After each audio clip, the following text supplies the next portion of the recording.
पूरा भारतवर्ष 80 साल के आजादी का जश्न आजादी मना रहा था और माननीय प्रधानमंत्री जी लाल किला के प्राचीन से भाषण दे रहे थे। ठीक उसी वक्त झारखंड के राजधानी रांची से दो तस्वीर आया और वो दोनों तस्वीर देखने के बाद ऐसा लग रहा था कि हम भारत के ये 80 साल के आजादी के बाद भी शायद हम आजाद नहीं हुए हैं।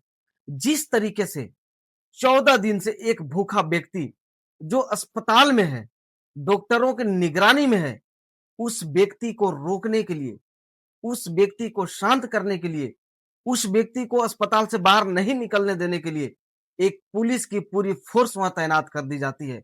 और वो व्यक्ति जिसने रांची में तिरंगा यात्रा का कॉल दिया था, तिरंगा यात्रा करने के लिए सबको बुलाया था, वो व्यक्ति है देवेंद्र नाथ महतो।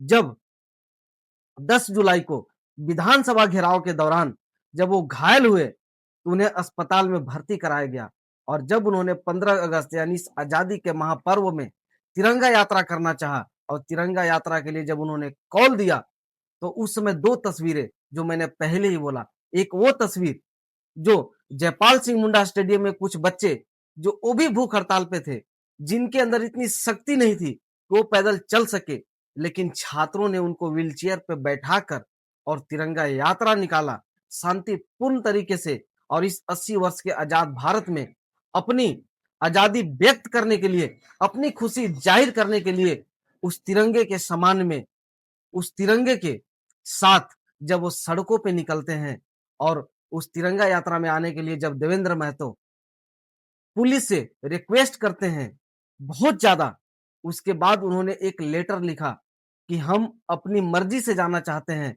अगर हमें कुछ होता भी है तो इसका जिम्मेदारी मैं खुद लूंगा।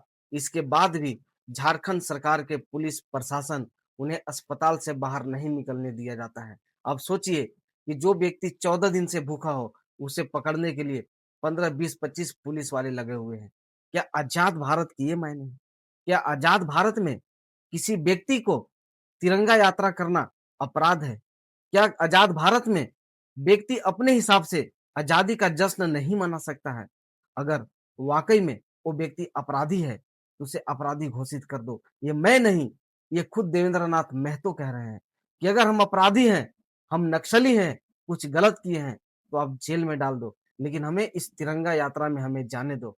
आप सोचिए कि इस आजाद भारत में अगर एक व्यक्ति तिरंगा यात्रा में शामिल होना चाहता है और वहां की सरकार उसे रोकती है, उसे जाने से मना करती है, वो तिरंगा जिसके लिए तोपों की सलामी दी जाती है, जिस तिरंगे के लिए न जाने कितने महान पुरुषों ने अपने जीवन की बलिदानी दे दी, आज उस तिरंगा यात्रा के लिए जब एक व्यक्ति को लेटर लिखना पड़े और लेटर में ये लिखे कि अगर हमें कुछ होता है तो इसका जिम्मेदार मैं खुद रहूंगा, उसके बाद भी पुलिस प्रशासन वहां पूरे अस्पताल में छावनी की तरह लगी हुई है और देवेंद्र नाथ महतो को अस्पताल के जिस बेड में थे, उस बेड का जो दरवाजा था, उस दरवाजे से बाहर नहीं आने देते हैं।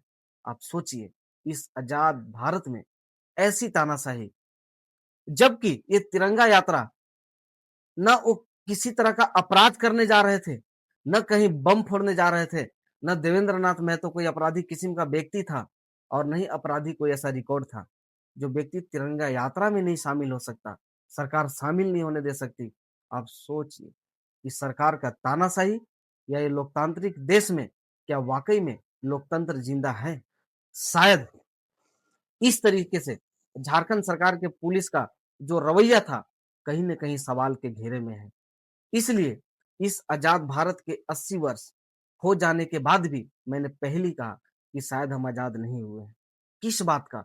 जब एक व्यक्ति तिरंगा यात्रा में नहीं जा सकता, अपने हिसाब से आजादी नहीं मना सकता, उसे पुलिस रोकती है, फिर इस आजादी का क्या मतलब है? आप हमें इस वीडियो के कमेंट बॉक्स में जाकर हमें सुझाव दीजिएगा जरूर। जय हिंद, वंदे मातरम, जय जोहार, जय झारखंड।